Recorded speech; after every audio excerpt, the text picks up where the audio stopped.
যেহেতু আল্লাহ তাআলা আদেশ করেছেন এই জায়গার মধ্যে কোনো তাবিল ব্যাখ্যা চলবে না, সুন্দর করে এবার একটা বাক্স বানাইয়া সন্তানটাকে বাক্সের মধ্যে ঢুকাইয়া এবার ধীরে ধীরে ধীরে ধীরে নদীর পার চলে আসছে। সাগরের মধ্যে ভাসায় দিবি, সন্তানটাকে সাগরের মধ্যে ভাসায় দিবে।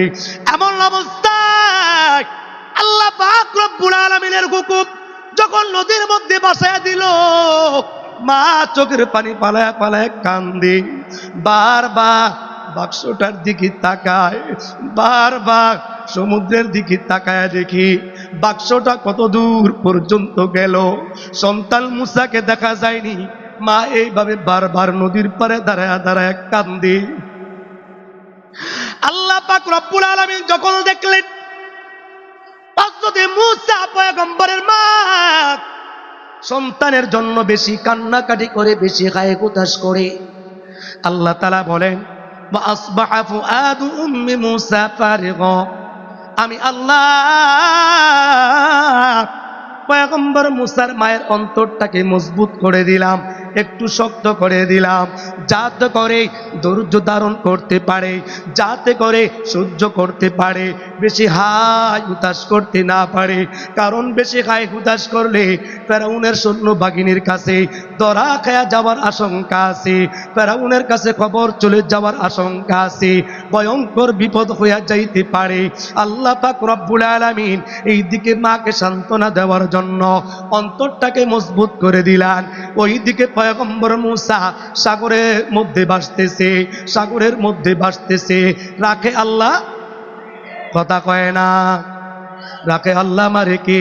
আল্লাহ আমার রব, এই রবি আমার সব, আল্লাহ আমার রব, এই রবি আমার সব। দমে দমে তন মনে তারি অনুভব, দমে দমে তন মনে তারি অনুভব। আল্লাহ আমার রব, এই রবি আমার সব।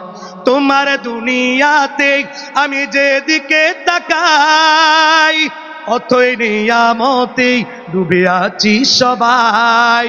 পাক পাকালির গানে তাসবিহ করো রব, আল্লাহ আমার রব, এই রবি আমার সব। জোরে আল্লাহ আমার রব,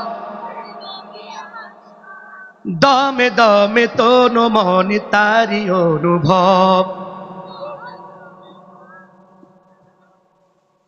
আল্লাহ আমার রব, এই রবি আমার সব। আওয়াজ করে বলেন আল্লাহু আকবার। এইদিকে যখন সমুদ্রের মধ্যে পয়গম্বর মুসা ঢেউয়ের তালে তালে তালে তালে সমুদ্রের মধ্যে ভাসে। এই বাবা ভালো করে খেয়াল করে আল্লাহ পাক রব্বুল আলামিন 15 নম্বর পারায় সূরা কাহাফের মধ্যে আল্লাহ তাআলা বলেন মাজমাআল বাহরাইন, এমন একজন আল্লাহ বলা, এমন একজন বুজুর্গ, দুই সমুদ্রের মিলন বেলায় ওই আল্লাহ বলার লঞ্চ লাগে না, স্টিমার লাগে না, নৌকা লাগে না, জাহাজ লাগে না, বাড়িঘর লাগে না। দুই সমুদ্রের মিলন বেলায় চাদর বিছাইয়া বিছাইয়া, যায় নামাজ বিছাইয়া বিছাইয়া আল্লাহ তাআলার ইবাদত বন্দেগী করে। হযরত মুফাসসিরিন কেরাম বলেন এই ব্যক্তির নাম হলো হযরত খিজির। হযরত খিজিরকে আল্লাহ তাআলা ডাক দিয়া বলেন, ও খিজির, তাড়াতাড়ি আমার পয়গম্বর মুসার বাক্সের কাছে চলে যাও। আল্লাহু আকবার। আমার পয়গম্বর মুসার কাছে গিয়া দুইটা হাত বাক্সের নিচে দিয়া এবার ঢেউয়ের তালে তালে ফেরাউনের রাজ দরবার পর্যন্ত বাক্সটা নিয়ে আসো। ক্ষমতা কার? আওয়াজ করে বলেন ক্ষমতা কার? এবার হযরত খিজির দৌড়ে আসছে। এবার পয়গম্বর হযরত খিজির ধীরে ধীরে ধীরে ধীরে বাক্সের কাছে আসার পর বাক্সের নিচে দুইটা হাত বাড়ায়া দিয়া ঢেউয়ের তালে তালে তালে তালে ফেরাউনের রাজ দরবার পর্যন্ত নিয়ে আসছে। আল্লাহ তাআলা বলেন আলকাইতু আলাইকা মাহাব্বাতাম মিন্নি ওয়ালিতুসনা আলা আইনি, আমি আল্লাহ ফেরাউন এবং তার স্ত্রীর অন্তরের মধ্যে হযরত মূসা পয়গম্বরের প্রতি ভালোবাসা ঢেলে দিলাম। এবার দেখেন বাবা, আল্লাহ পাক রব্বুল আলামিন এই কথা বললেন। ফেরাউনের স্ত্রী যখন বাক্সটার দিকে তাকাইছে, বাক্সটার দিকে তাকায় দেখে কত সুন্দর একটা পুটপুটে বাচ্চা দেখা যায়। এত সুন্দর একটা পুটপুটে বাচ্চা দেখা যায়, এমন বাচ্চা তো আর কখনো দেখি না। বাচ্চা দেখলে মায়া লাগে না খারাপ লাগে? ছোট বাচ্চা দেখলে কার না মায়া লাগে? মন চায় একটু আদর করি, মন চায় একটু চুমু খাই, মন চায় একটু কোলে নেই, একটু খেলাধুলা করি। এবার ফেরাউনের স্ত্রী বাক্সের দিকে তাকায়া দেখি কত সুন্দর পুটপুটি একটা বাচ্চা দেখা যায়। এবার স্বামীকে ডাক দিয়া কয়, স্বামী আমার, এত সুন্দর একটা বাচ্চা চোখের দিকে তাকাইলে মনে হয় আর চোখটা ফিরাইতে মন চায় না। স্বামী আমার, এই বাচ্চাটাকে আপনি হত্যা করবেন না। লা তাকতুলুহু আসা আন ইয়ানফা'না আও নাত্তাখিযাহু ওয়ালাদা। স্বামী আমার, এই বাচ্চাটাকে আপনি হত্যা করবেন না, কারণ এই বাচ্চাটাকে আমি নিয়ে যাইতে চাই। বলেন তো দেখি, স্ত্রী বললে স্বামী কথা শুনবনি? কথা কয় না। কিন্তু আমাদের দেশের পুরুষরা কিন্তু মহিলাকে খুব কথা মানে, কথা কয় না।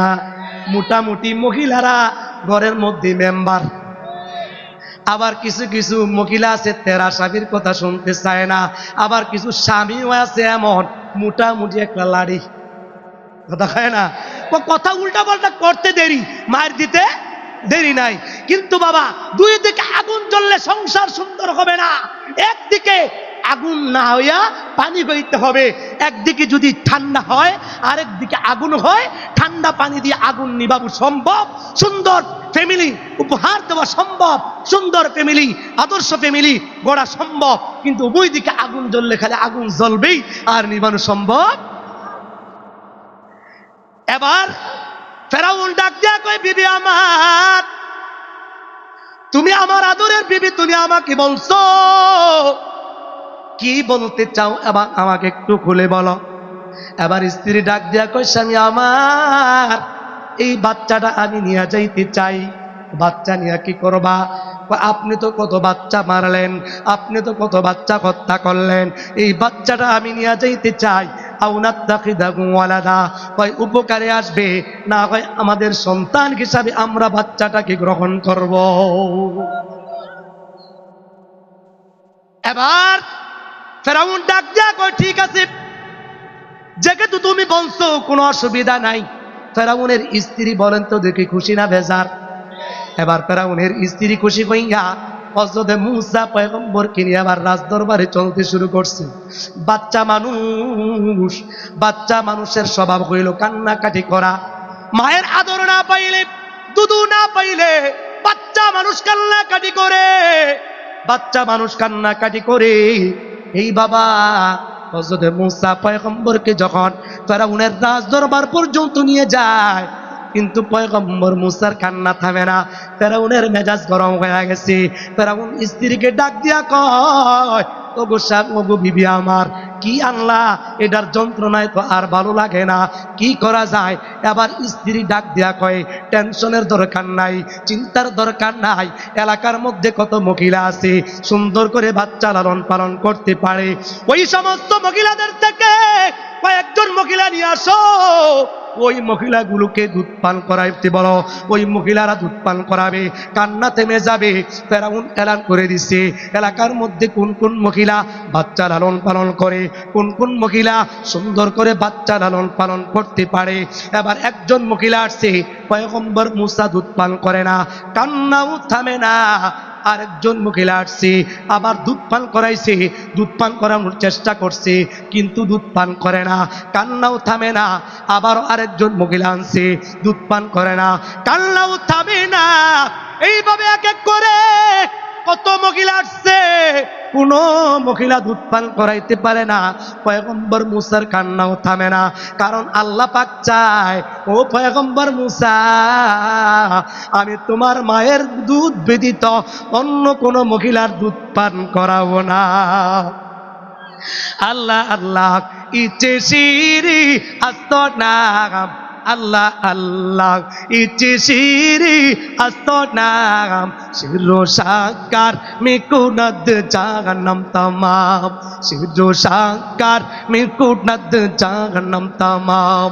বর মুহাম্মদ পের সালাম সদ সালাম আশাফিয়ে মুজরিমা ইয়াউমুল কিয়াম। আওয়াজ করে বলেন আল্লাহু আকবার। যখন পয়গম্বর মুসার কান্না থামে না, ফেরাউনের মেজাজ গরম হয়ে গেছে।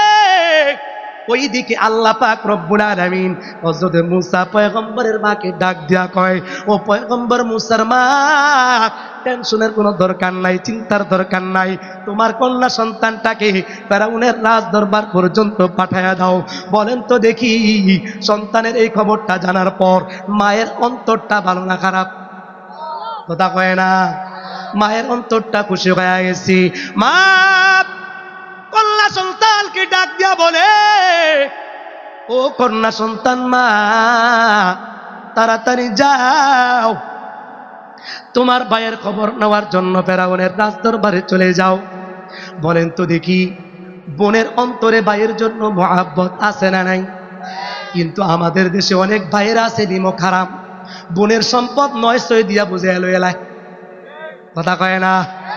ওই বোন তোর তো আমরাই ফালমু, আমরাই দেখবো, তো আঙ্গুরে দিয়া দে, 900 করে লয়ে লয়, তোর তো আমরাই দেখবো, আমরাই ফালমু, এত টেনশন করিস কে?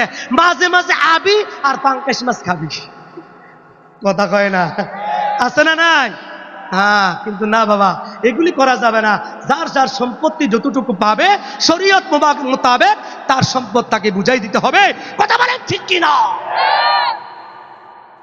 এবার হযরত মুসা পয়গম্বরের বোন খুশি হইয়া ধীরে ধীরে ধীরে ধীরে ফেরাউনের রাজ দরবারে চলে গেছি। ফেরাউনের রাজ দরবারে আসার পর এবার তাকায় দেখে ভাই দীর্ঘদিন পর্যন্ত খানা খায় নাই, দীর্ঘদিন পর্যন্ত খাবার খায় নাই। কত মহিলা আসছে, কোন মহিলার দুধ পান করে না। কত মহিলার সারিবদ্ধ হয়ে দাঁড়ায় আছি, কোন মহিলা কান্না থামাইতে পারে না। এবার পয়গম্বর মুসার বোন ভাইয়ের দিকে তাকাইয়া খুব মায়াবী নজরে তাকাইছে। ভাইয়ের ভালোবাসা বেড়ে গেল বোনের অন্তরে, ভাইয়ের জন্য এবার চিন্তা করে, এবার বাদশা ফেরাউন থেকে আমার ভাইকে উদ্ধার করার দরকার। কি করা যায়? একটা পদক্ষেপ গ্রহণ করার দরকার। কি পদক্ষেপ নেব? এবার পয়গম্বর মুসার বোন ফেরাউনকে ডাক দিয়া কয়, ও বাদশা, আমি আপনাকে এমন একটা মহিলার সন্ধান দিব, আমি আপনাকে এমন একটা মহিলার খোঁজখবর দিব, যেই মহিলাটা পুত্র পবিত্র, যেই মহিলাটা খুব ভালো, যেই মহিলাটার আখলাক খুব ভালো। আমার মনে হয় এই মহিলার দুধ পান করবে, মহিলাটা বাচ্চা সুন্দর করে লালন পালন করতে পারে। বলেন তো দেখি, ফেরাউন এই কথা শোনার পর ফেরাউনের মেজাজটা গরম না ঠান্ডা? ফেরাউন খুশি হয়ে গেছে। খুশি হয়ে যাওয়ার পর ফেরাউন ডাক দিয়া কয়, কোন জায়গার মধ্যে আছে ওই মহিলা, তাড়াতাড়ি নিয়ে আসো। আমি তো এমন একজন মহিলার সন্ধান চাই, তাড়াতাড়ি মহিলাকে নিয়ে আসো। টাকা লাগে, পয়সা লাগে, খাবার লাগে, থাকার জায়গা লাগে, সব কিছু আমার পক্ষ থেকে ফয়সালা করা হবে। এবার হযরত মুসা পয়গম্বরের মন খুশি মনে, পয়গম্বরের বোন খুশি মনে চলে গেল মায়ের কাছে। মাকে ডাক দিয়া কয়, মা, মা গো, আমার ভাইয়ের খবর নিয়ে আসছি। আমার ভাই দীর্ঘদিন পর্যন্ত খাবার খায় না, দীর্ঘদিন পর্যন্ত না খেয়ে আছে। কত মহিলা আসছে কান্না থামানোর জন্য, কিন্তু ভাই কান্না থামে না। কত মহিলা আসছে দুধ পান করানোর জন্য, কিন্তু কোনো মহিলার দুধ পান করে না। মা, ফেরাউন বলেছে তোমাকে যাবার জন্য, তোমার কোনো ক্ষতি হবে না। মা গো, ও মা, তুমি যাও না, তুমি গেলেই তো হয়। এবার মা খুশি মনে এবার ফেরাউনের রাজ দরবারে চলে আসি। দীর্ঘদিন পর্যন্ত মায়ের মনের মধ্যে ব্যথা, মা কতদিন পর্যন্ত সন্তানকে বুকে ধারণ করতে পারে নাই, শিশু সন্তানটাকে কতদিন পর্যন্ত দুধ পান করাইতে পারে নাই, কন্যা সন্তানটাকে কতদিন, পুত্র সন্তানটাকে কতদিন পর্যন্ত দুধ খাওয়াইতে পারে নাই, বুকে নিতে পারে না, সন্তানের চেহারাটা দেখতে পারে না। দীর্ঘদিন পর মা যখন ফেরাউনের রাজ দরবারে আসিয়া পয়গম্বর মুসার চেহারাটার দিকে তাকায়, বাবা পয়গম্বর মুসা মায়ের চেহারাটার দিকে তাকাইয়া অটোমেটিক কান্না থেমে যায়। পয়গম্বর মুসার মা দুইটা হাত বাড়াইয়া দে, দুইটা হাত বাড়াইয়া দিয়া সন্তানটাকে বুকে ধারণ করে নেয়। পয়গম্বর মুসা যখন বুকের মধ্যে চলে আসলো, আর কান্না নাই, আর কান্না নাই, অটোমেটিক কান্না থেমে যায়। পয়গম্বর মুসা দুধ পান শুরু করে দেয়। আল্লাহ পাক রব্বুল আলামিন বলেন, ইন্না রাদ্দুহু ইলাইকি ওয়া জাইলুহু মিনাল মুরসালিন। আমি আল্লাহ বান্দাদের সাথে যখন কোনো ওয়াদা করি, আমি আল্লাহ ওই বান্দার ওয়াদা পূরণ করি। আমি আল্লাহ তাআলার ওয়াদা সত্য, আমি আল্লাহ তাআলার ওয়াদা চিরন্তন সত্য, আমি আল্লাহ তাআলার ওয়াদা কখনো বিফলে যায় না। এই জন্য বাবা, এই জীবনটা যদিও সুন্দর হয়, দেখোটা যদিও সুন্দর, যদিও টাকার মালিক, যদিও গাড়ির মালিক, যদিও আপনি এলাকার মেম্বার, যদিও আপনি এলাকার চেয়ারম্যান, যদিও আপনার সম্মান আছে, কিন্তু যদি আপনার মধ্যে ঈমান না থাকে, আপনার যদি আমল না থাকে, আপনার জীবনের কোনো দাম নাই, আপনার টাকার কোনো দাম নাই, আপনার গাড়ির কোনো দাম নাই, আপনার দোকানের কোনো দাম নাই, ব্যবসা বাণিজ্যের কোনো দাম নাই। রবের দিকে ফিরে আসো, আল্লাহ তাআলার দিকে ফিরে আসো, জীবনটা পরিবর্তন করো। কারণ কি? জীবনের মধ্যে যদি ঈমান চলে আসে, আমল চলে আসে বাবা, কালিমার শেষ ফলাফল হলো জান্নাত। কালিমার শেষ ফলাফল কি? কালিমার শেষ ফলাফল হলো জান্নাত, ঈমানের শেষ ফলাফল হলো জান্নাত। এই বাবা, এই কথাটা বুঝাইবার জন্য আল্লাহ পাক রব্বুল আলামিন সূরা ইয়াসিনের 13 নম্বর আয়াতের মধ্যে, আপনারা তো সূরা ইয়াসিনের নাম শুনছেন, কারা কারা শুনছেন? মাশাআল্লাহ, আল্লাহ প্রত্যেকের হাতকে কবুল করেন, মঞ্জুর করেন, সকলে বলি আমিন। এই সূরা ইয়াসিনে আপনারা নাম শুনছেন, কিন্তু সূরা ইয়াসিনে আল্লাহ তাআলা কি বলছেন হয়তো অনেকেই জানে না। 13 নম্বর আয়াতে আল্লাহ পাক রব্বুল আলামিন বুঝাইতে চান যে ঈমানের শেষ ফলাফল, কথা কয় না, ঈমানের শেষ ফলাফল জান্নাত। আল্লাহ পাক রব্বুল আলামিন দেখেন কি বলেন সূরা ইয়াসিনের মধ্যে, আল্লাহ পাক রব্বুল আলামিন বলেন, واضرب لهم مثلا أصحاب القرية إذ جاءها المرسلون। আল্লাহ তাআলা বলেন, আল্লাহ তাআলা এমন একটা দৃষ্টান্ত দেন, আল্লাহ পাক রব্বুল আলামিন এমন একটা দৃষ্টান্ত দিলেন। কার দৃষ্টান্ত? হযরতে ঈসা আলাইহিস সালাতু ওয়াস সালামের যুগের কথা আল্লাহ পাক রব্বুল আলামিন সূরা ইয়াসিনের 13 নম্বর আয়াত থেকে আল্লাহ তাআলা আলোচনা করছেন। এই বাবা, মনোযোগ সহকারে যদি আলোচনা শুনতে পারেন, আপনার জীবনটা পরিবর্তন হওয়ার জন্য মনে করি এই বয়ানটা যথেষ্ট হবে। যদি একটু মনোযোগ সহকারে বুঝেন, এই কোরআনের তাফসীরটা সূরা ইয়াসিন থেকে আপনাদেরকে তাফসীর করে শোনাই। আমার বয়ানের মধ্যে আজেবাজে কোনো কিছু পাবেন না, ডাইরেক্ট কোরআন শরীফ থেকে আপনাদেরকে শোনাই। হযরত ঈসা আলাইহিস সালাতু ওয়াস সালামকে আল্লাহ পাক রব্বুল আলামিন একটা মুজিজা দান করছেন। সেই মুজিজা হলো হযরত ঈসা পয়গম্বর মরা মানুষটাকে জীবিত করতে পারে। সুবহানাল্লাহ। আগামী বছর জোরে বলেন হযরত ঈসা আলাইহিস সালাতু ওয়াস সালামের সাথে যারা দাওয়াত তাবলীগের কাজ করে তাদেরকে বলা হয় হাওয়ারিয়িন, অথবা তাদেরকে বলা হয় রাসূল। ইজা আগাল মুরসালুন, এখানে মুফাসসিরিনে কেরাম তাফসীরে জালালাইন শরীফ সহ মুরসালুন অর্থ হলো রাসূল। রাসূল মানে নবী না, এখানে হলো হাওয়ারিয়িন, যারা নবীদের সাথে থাইকা কালিমার দাওয়াতের তাবলীগের কাজ করে, কালিমার দাওয়াত দেয়, কালিমার দাওয়াত দেয়, তাবলীগের দাওয়াত দেয়। এবার আল্লাহর পয়গম্বর নবীজির সঙ্গে যারা দাওয়াত তাবলীগের কাজ করেছি, কালিমার দাওয়াত দিয়েছে, আল্লাহ পাক রব্বুল আলামিন তাদের ঘোষণা দিয়েছেন তারা হলো সাহাবায়ে আজমাইন। আল্লাহ তাআলা তাদের প্রতি রাজি খুশি হয়ে গেছেন। ওই নবীজি হযরত ঈসা পয়গম্বর বলেন ইজজা আগাল মুরসালুন, আল্লাহ তাআলা ডাক দিয়া বলেন ইজজা আগাল মুরসালুন ওয়াদরিব লাহুম মাসালান আসহাবাল করিয়ার ব্যাপারে মুফাসসিরিনে কেরাম হযরত ইবনে আব্বাস রাদিয়াল্লাহু তাআলা আনহুর উদ্ধৃতি দিয়া একটা তাফসীর করেছেন। আসহাবাল করিয়া অর্থ হলো ইনতাকিয়া শহর। এই শহরের মধ্যে বাবা মসজিদ নাই, মাদ্রাসা নাই, আলেম উলামা নাই, ওই এলাকার মধ্যে কোনো মুসলমান নাই। এমন একটা এলাকা, বলেন তো দেখি ওই এলাকাটা ভালো হবে না খারাপ হবে?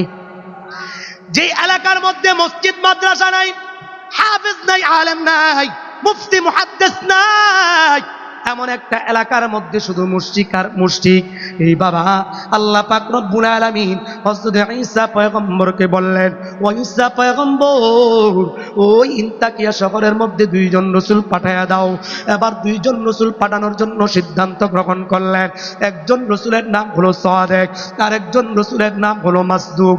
এই সাদেক এবং মাসদুক দুইজনে মিলিয়া এবার কালিমার দাওয়াত দিবে। চলতে শুরু করলেন। চলতে আসহাবাল করিয়া ইনতাকিয়া শহরের মধ্যে আসছে। আসার পর একজন কাঠুরিয়া, যার বয়স প্রায় 70 বছর। এই বাবা 70 বছর হয়ে গেলে মানুষের শরীরের মধ্যে তেমন শক্তি থাকে না। চোখের পাওয়ার কমে যায়, কানের পাওয়ার কমে যায়, হাতের পাওয়ার কমে যায়, মাজায় ব্যথা শুরু হয়ে যায়, কোমরের ব্যথা শুরু হয়ে যায়, কত সমস্যা দেখা দেয়। আল্লাহ পাক রব্বুল আলামিন বান্দাদেরকে দুর্বল করে বানাইছেন, তবে বান্দা অনেক সম্মানিত। 70 বছরের লোকটা, যার নাম হাবিব বিন নাজ্জার, মুফাসসিরিনে কেরাম বলেন এই লোকটা হলো মুশরিক। এই হাবিব বিন নাজ্জার দুইজন রাসূলকে দেখিয়া ডাক দিয়া কয়, তোমাদেরকে এই এলাকার মধ্যে আমি আর কখনো দেখি নাই, তোমাদের পরিচয় কি? তোমাদের পরিচয়টা আমাকে একটু বলো। এবার দুইজন রাসূল ডাক দিয়া কয়, আমরা কইলাম হযরত ঈসা পয়গম্বরের রাসূল, আমরা কইলাম এক আল্লাহ তাআলার কথা বলি, এক রাসূলের কথা বলি। আল্লাহ তাআলা সত্য, আল্লাহ তাআলার গোলামি করো, আল্লাহ তাআলার ইবাদত বন্দেগী করো, আল্লাহ তাআলা ব্যতীত অন্য কারো সামনে মাথা নত করবা না, দেব দেবীর সামনে গিয়া মাথা নত করবা না, তুলসীর সামনে গিয়া মাথা নত করবা না, পাথরের সামনে গিয়া মাথা নত করবা না। এইভাবে এই দুইজন রাসূল যখন হাবিব বিন নাজ্জারকে বলে, হাবিব বিন নাজ্জার ডাক দিয়া কয়, তোমরা যে সত্য রাসূল, এর মধ্যে কোনো প্রমাণ আসেনি? দুইজন রাসূল ডাক দিয়া কয়, আমার কাছে প্রমাণ আছে, আমাদের কাছে প্রমাণ আছে। এক নাম্বার প্রমাণ হলো আমরা মরা মানুষকে জীবিত করতে পারি, মরা মানুষকে জীবিত করতে পারি। 2 নাম্বার প্রমাণ হলো অন্ধ মানুষটাকে আমরা জীবিত, অন্ধ মানুষটাকে ভালো করে দিতে পারি। 3 নাম্বার প্রমাণ হলো যেই রোগ মানুষ ভালো করতে পারে না, কুষ্ঠ রোগ আমরা ভালো করে দিতে পারি। এই 3 গুণ আমাদের মধ্যে আছে, 3টা প্রমাণ আমাদের মধ্যে আছে। এবার হাবিব বিন নাজ্জার কাটুরিয়া ডাক দিয়া কয়, যদি আমার একটা পুত্র সন্তান আছে, যেই পুত্র সন্তানটা অন্ধ, কত দেব দেবীর সামনে গেলাম, কত মূর্তির সামনে গেলাম, কেউ আজ পর্যন্ত আমার সন্তানটাকে ভালো করতে পারে নাই। তোমরা যদি আমার এই অন্ধ সন্তানটাকে ভালো করতে পারো, বিশ্বাস করো, কালিমা পড়ব, ইসলাম গ্রহণ করব, সাথে সাথে মুসলমান হয়ে যাব। এবার দুইজন রাসূল আল্লাহ তাআলার দরবারে সিজদায় পড়ে গেছে। সিজদায় পড়ে গিয়া এবার আল্লাহ তাআলার দরবারে ডাক দেয়া কয়, মালিক আল্লাহ, এই লোকটা 70 বছর পর্যন্ত দেব দেবীর ইবাদত করছি। আল্লাহ পাক রব্বুল আলামিনের কাছে প্রার্থনা করে, মালিক আল্লাহ, এই লোকটা 70 বছর পর্যন্ত আগুনের পূজা করছে। আল্লাহ, এই লোকটা বলছে তার একটা পুত্র সন্তান আছে, পুত্র সন্তানটা চোখে দেখে না, অন্ধ হয়ে আছি, আল্লাহ যদি ভালো করতে পারি, কালিমা পড়বে, ইসলাম গ্রহণ করবে, মুসলমান হয়ে যাবে। আল্লাহ আপনি আমাদের মুনাজাত কবুল করেন। আল্লাহ পাক রব্বুল আলামিন সাথে সাথে মুনাজাত কবুল করেন। হ্যাঁ, আমরা তো মুনাজাত করতে চাই না। যেই হুজুর লম্বা মুনাজাত ধরবো ওই হুজুরের বিরুদ্ধে লাগবে, কথা কয় না। যে হুজুর নামাজে কেরাত লম্বা লাইব, হুজুরের কেরাত লম্বা লয়, ভাল লাগে না, হুজুরের খায় কাম নাই, কথা কয় না। হুজুরের পিছনে যেই নামাজ লম্বা হয়, যেই নামাজের রুকু সেজদা দেরি হয়, ওই নামাজই কি সুন্দর, ওই নামাজ উত্তম। তাড়াহুড়া নামাজের কোনো কি নাই, বিল নেই। এবার এই লোকটা যখন দেখলো, হাবিব রাজ্জাক যখন দেখলো তার সন্তানের চক্ষু ভালো হয়ে গেছে, হাবিব রাজ্জাক এবার দুইজন রাসূলকে ডাক দিয়া কয়, তোমরা আমাকে কালিমা পড়ায়া দাও, ইসলাম গ্রহণ করায়া দাও। এবার দুইজন রাসূল মিলিয়া কালিমা পড়ায়া দেয়, ইসলাম গ্রহণ করায়া দেয়। এবার কালিমা পড়ে সাথে সাথে মুসলমান হয়ে যায়। আওয়াজ করে বলে সুবহানাল্লাহ। রাসূল নামে কে এলো মদিনায়, রাসূল নামে ওরে আকাশ নয় চন্দ্র কেড়ে কে আনলো দুনিয়ায়, রাসূল নামে গলেতে তাকবীর মালা, ওরে কে চলে ওই কামলি বলা রে, ওরে আমার বুকে দরগা তো নাই, ওরে আমার বুকে দরগা তো নাই, তারে বুকে নিয়ায় রাসূল নামে। আওয়াজ করে বলেন আল্লাহু আকবার।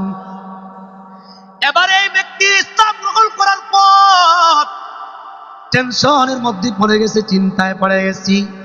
আগারি আমি যে কালিমা পড়লাম, ইসলাম গ্রহণ করলাম, আমার সমাজের মধ্যে একটা মানুষ মুসলমান নাই, একটা নামাজি মানুষ নাই, আমার এলাকার মধ্যে একটা মসজিদ নাই, আমার এলাকার মধ্যে একটা মাদ্রাসা নাই। যদি এলাকার মানুষগুলা জানতে পারে আমাকে তো আর আস্থা রাখবে না, আমাকে হত্যা করবে, আমাকে মেরে ফেলবে। এই হাবিব রাজ্জাক চিন্তা করলো এই এলাকার মধ্যে থাকবে না, ধীরে ধীরে ধীরে ধীরে এলাকার শহরের এক পাশে চলে গেল। এবার দুইজন রাসূল চিন্তা করলো, যদি আমরা গোপনে গোপনে দাওয়াত দেই, এই গোপনে গোপনে আর দাওয়াত দেওয়া কোনো লাভ নাই, জীবন মরণ যাই হবে প্রকাশ্যে দাওয়াত দেব, কাউকে ভয় করব না, কথা কয় না। কিন্তু আমাদের পৃথিবীর মধ্যে দাওয়াতের তাবলীগ এত সুন্দর একটা দাওয়াতের তাবলীগের সিস্টেম ছিল, কিন্তু এক ধরনের পন্থী আইসা দাওয়াতের তাবলীগের মধ্যে ফেস লাগাই দিছে, কথা কয় না। আগামী বিশ্ব ইজতেমা কোন সাদপন্থী, কোন পন্থী আমরা বুঝি না। আগামী বিশ্ব ইজতেমা একমাত্র উলামায়ে কেরামের তত্ত্বাবধানেই চলবে। কোন সন্ত্রাসী খুনিদের হাতে আমাদের বিশ্ব ইজতেমা করতে দেওয়া হবে না। একমাত্র বিশ্ব ইজতেমা হবে উলামায়ে কেরামের নেতৃত্বে, উলামায়ে কেরামের নেতৃত্বে। কথা বলেন ঠিক কি না? এই জন্য বাবা দাওয়াতের তাবলীগ খুব সুন্দর একটা জিনিস, এটার মধ্যেও বাতিল রেফেস লাগাই দিছে। খুব সাবধান, দাওয়াতের তাবলীগের মধ্যে কোনো দল নাই, কথা কয় না। যারা দল করতে চাইছে মারামারি কইরা, এটা দল না, এটা বাতিলপন্থী, গুমরাহ, কি বাতিলপন্থী, কথা বলেন ঠিক কিনা। যারা রাতের আধারে মানুষের উপর আঘাত করে, এটা কখনো প্রকৃত মুসলমানের আদর্শ হইতে পারে না, এটা কখনো দাওয়াতের তাবলীগের আদর্শ হইতে পারে না, কথা বলেন ঠিক কিনা।